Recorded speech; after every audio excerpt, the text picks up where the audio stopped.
मथुरा में 2 सर्राफा व्यापारियों की हत्या के खिलाफ आज पूरे उत्तर प्रदेश में गहना कारोबारी हड़ताल पर रहेंगे। सर्राफा कारोबारियों की मांग है कि मुख्यमंत्री आदित्यनाथ सूबे के सभी ज्वेलर्स की सुरक्षा का उपाय करें। अकेले लखनऊ में ही करीब 3000 गहने की दुकानें आज बंद हैं, जिससे 12 करोड़ के नुकसान की आशंका है, जबकि यूपी की 1.5 लाख ज्वेलरी की दुकान का शटर गिरा होगा। लखनऊ में सराफा कारोबारी एसोसिएशन आज हजरतगंज के जीपीओ पर धरना प्रदर्शन करेंगे। मथुरा समेत आगरा में गहना कारोबारियों पर हमले के खिलाफ इनका विरोध मार्च निकलेगा। मामले की गंभीरता को देखते हुए राज्य के डीजीपी सुलखान सिंह ने मथुरा जाकर पीड़ित परिवार से मुलाकात की और कातिलों को जल्द पकड़ने का वादा किया। वहाँ के अन्य लोगों से भी बात हुई है, व्यापारियों से भी बात हुई है, तो उसके आधार पर जो भी लीड हमारे सामने आ रहे हैं या हमारे अपनी कार्रवाई से जो लीड सामने आए हैं, उससे आप देखेंगे कि आपको बहुत जल्द इसमें रिजल्ट दिखाई पड़ेगा।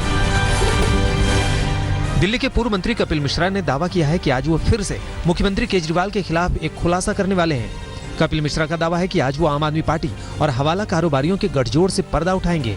कपिल ने यह भी कहा है कि आज वो केजरीवाल के खिलाफ काले धन का सबूत पेश करेंगे।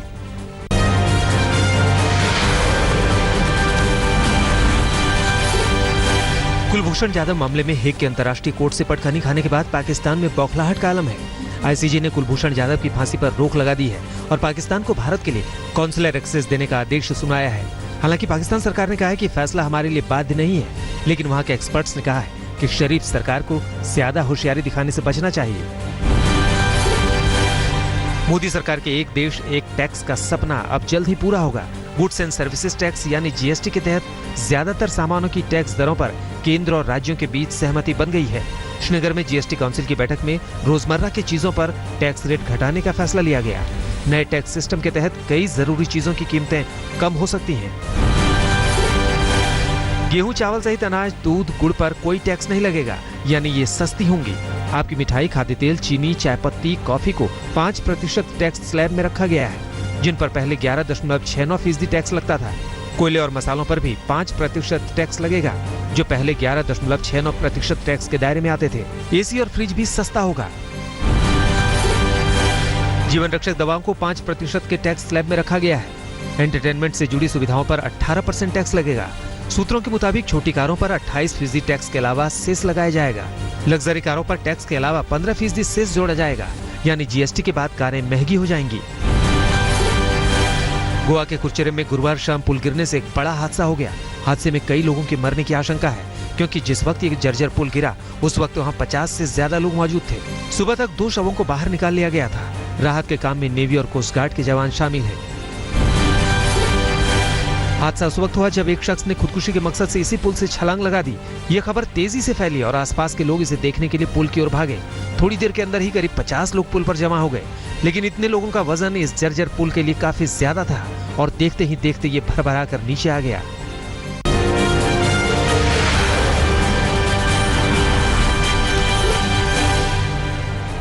आज तक के स्टिंग ऑपरेशन में कश्मीर घाटी में अशांति फैलाने के लिए हुर्रियत नेताओं का कबूलनामे के बाद जम्मू कश्मीर सरकार सख्ती के मूड में है। सूबे के मुख्यमंत्री महबूबा मुफ्ती ने आज तक से बातचीत में कहा कि हमें उन लोगों की पहचान करनी होगी जो घाटी में शांति में दखल दे रहे हैं। महबूबा ने कड़े लहजे में कहा कि घाटी में आग लगाने वालों को कतई बख्शा नहीं जाएगा। हुर्रियत नेताओं से बातचीत को लेकर जम्मू कश्मीर में पीडीपी और बीजेपी में मतभेद फिर सामने आए हैं। आज तक के हुर्रियत नेताओं पर स्टिंग ऑपरेशन के बाद केंद्रीय मंत्री जनरल वीके सिंह ने कहा है कि हुर्रियत नेताओं के खिलाफ सख्त कदम उठाने चाहिए, तो वहीं पीडीपी नेता नईम अख्तर का मानना है कि बातचीत में हुर्रियत को नजरअंदाज नहीं किया जा सकता।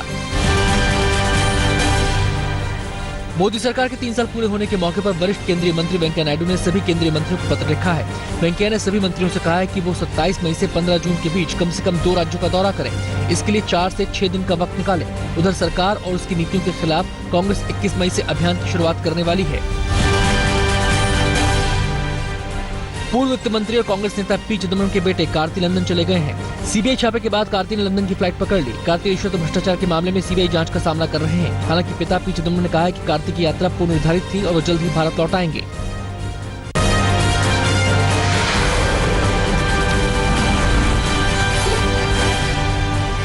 जम्मू कश्मीर के कुलगाम में आतंकियों ने सीपीआईएम के नेता मोहम्मद यूसुफ तारागामी के घर पर फायरिंग की। आतंकियों ने सुरक्षा कर्मियों पर गोलियां चलाईं। हालांकि इस हमले में कोई घायल नहीं हुआ। घटना के बाद पूरे इलाके को घेर लिया गया है और आतंकियों की तलाश जारी है। जम्मू कश्मीर के ही पुलवामा में देर रात सुरक्षा बलों और आतंकियों के बीच काकपुरा इलाके में एनकाउंटर हुआ। खुफिया जानकारी के बाद सुरक्षा बलों ने पूरे इलाके को घेर लिया था, जिसके बाद दहशतगर्दों ने गोलियां चलानी शुरू कर दी। आतंकियों के लश्कर से जुड़े होने का शक है। फिलहाल आतंकियों की तलाश जारी है। केदारनाथ में श्रद्धालुओं से भरे हेलीकॉप्टर की इमरजेंसी लैंडिंग कराई गई। पायलट की सूझबूझ से बड़ा हादसा टल गया। उड़ान के वक्त हेलीकॉप्टर से चिंगारी आ रही थी। इस बीच 18 दिनों में 1.25 लाख से ज्यादा श्रद्धालुओं ने केदारनाथ के दर्शन करने का रिकॉर्ड बनाया है। मंदिर समिति की आय करोड़ों में पहुंच गई है। देश के अलग अलग हिस्सों में मौसम की आंख मिचौली जारी है। यूपी के हरदोई में बारिश और तूफान से कोहराम मच गया। अलग अलग घटनाओं में 5 लोगों की मौत हो गई। वहीं ओडिशा में लगातार 45 डिग्री के आसपास पारा होने की वजह से लोग परेशान हैं। पंजाब के लुधियाना में भी 44 डिग्री की गर्मी से लोग बेहाल हैं। मौसम विभाग की माने तो अभी बारिश के आसार नहीं है। राजस्थान के उदयपुर में आर के मार्बल के अभियान स्वच्छ जल सबका हक की शुरुआत हुई।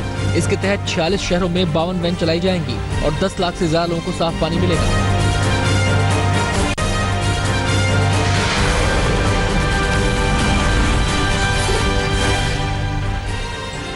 दिल्ली के शकरपुर इलाके में एसी बस में लगी आग में 70 से 80 यात्री बाल बाल बच गए। डीटीसी की चलती बस में इंजन से शुरू हुई आग देखते ही देखते पूरी बस में फैल गई। बस मोरीगेट से मयूर विहार जा रही थी। दमकल की 4 गाड़ियों ने आग पर काबू पाया। उत्तर प्रदेश के आगरा में पीएनबी के एक एटीएम में आग से बड़ा नुकसान हुआ। आग की वजह का फिलहाल पता नहीं चला है, लेकिन आशंका है कि लाखों की बर्बादी हुई है। एसी यूनिट को भी नुकसान पहुंचा है। इलाहाबाद में एमटेक की एक छात्रा से रेप का मामला सामने आया है। पश्चिम बंगाल से ताल्लुक रखने वाली स्टूडेंट को एक दुकानदार ने नशीला कोल्ड ड्रिंक पिलाकर उसके साथ बलात्कार किया। पीड़ित छात्रा की शिकायत पर इलाहाबाद पुलिस ने केस दर्ज कर आरोपी को गिरफ्तार कर लिया है। पुलिस आरोपी के भाई को भी हिरासत में लेकर पूछताछ कर रही है। उत्तराखंड के उधम सिंह नगर में चंद रुपयों की खातिर अपनी पत्नी को एक दरिंदे ने मौत की नींद सुला दिया। पति ने इंश्योरेंस के रुपए हड़पने के लिए अपने साथी के साथ मिलकर अपनी ही पत्नी को धारदार हथियार से काटकर बेदर्दी से हत्या कर दी और सारे सबूत छुपाने की कोशिश भी की। पुलिस ने आरोपी पति और हत्या में सहयोगी उसके दोस्त को गिरफ्तार कर लिया है।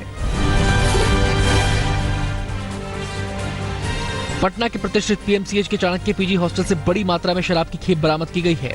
पुलिस को खुफिया जानकारी मिली थी कि पीएमसीएच के कई हॉस्टल और दूसरे ठिकानों पर शराब की सप्लाई की जा रही है। पुलिस की छापेमारी में मेस संचालक और उसके 3 दोस्तों को शराब की ब्रांडेड बोतलों के साथ गिरफ्तार किया गया। पश्चिम बंगाल के पुरुलिया में बीजेपी समर्थकों ने टीएमसी कार्यकर्ताओं पर मारपीट का आरोप लगाया है। पुरुलिया के बड़ा बाजार पुलिस थाना इलाके में टीएमसी कार्यकर्ताओं ने लाठी डंडे से हमला बोल दिया। घटना में बीजेपी के 7 समर्थक घायल हो गए। इलाके में तनाव बरकरार है।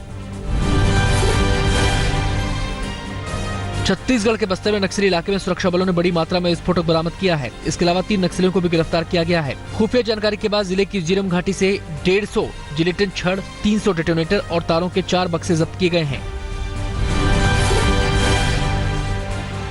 हरियाणा के रोहतक में सिंचाई विभाग के एसडीओ को रिश्वत देते विजिलेंस टीम ने गिरफ्तार किया है। एसडीओ ने ठेकेदार की 1.5 लाख की पेमेंट के एवज में 20,000 रुपए की रिश्वत मांगी थी। सिंचाई विभाग के दफ्तर से रंगे हाथों गिरफ्तारी हुई और भ्रष्टाचार अधिनियम के तहत मामला दर्ज किया गया। पंजाब के संगरूर में कर्ज की मार के चलते 2 किसानों ने खुदकुशी कर ली। एक किसान पर 25 लाख का कर्ज था तो दूसरे पर 8 लाख का। एक ने जहर निगल लिया तो दूसरे ने फंदा लगाकर अपनी जान दे दी।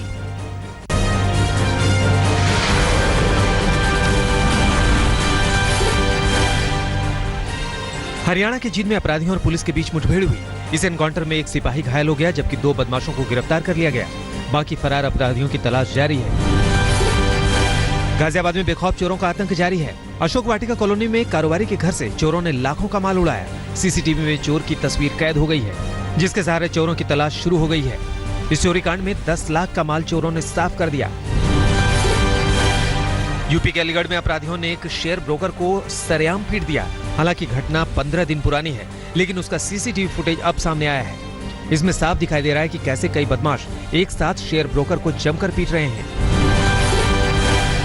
गाजियाबाद में ढोंगी तांत्रिकों के गैंग का भांडाफोड़ हुआ है। लाखों की नकदी बरामद हुई है और 8 लोगों को गिरफ्तार किया गया है। फोन और विज्ञापनों के जरिए लोगों को यह गैंग चूना लगाता था। मुजफ्फरनगर में एक मनचले प्रिंसिपल के खिलाफ शिकायत दर्ज हुई है। स्कूल में मिड डे मील बनाने वाली महिलाओं से प्रिंसिपल छेड़खानी करता था। हालांकि प्रिंसिपल ने आरोपों से इनकार किया है। ठाणे में पुलिस ने पुराने नोटों की एक बड़ी खेप बरामद की है। इस मामले में 3 लोगों को गिरफ्तार किया गया है। खुफिया सूचना पर एक कार से 50 लाख के पुराने नोट जब्त किए गए। राजस्थान के पुष्कर में मॉडल से छेड़खानी करने वाला बदमाश धरा गया। फिल्म में काम दिलाने के नाम पर बदसलूकी करने के इल्जाम में पुलिस के पास शिकायत दर्ज हुई थी। मुंबई के आर्य कॉलोनी में तेंदुए का जबरदस्त आतंक है। तेंदुए ने एक मासूम बच्ची को अपना शिकार बनाया। पिछले 15 दिनों में हमले की ये तीसरी वारदात है।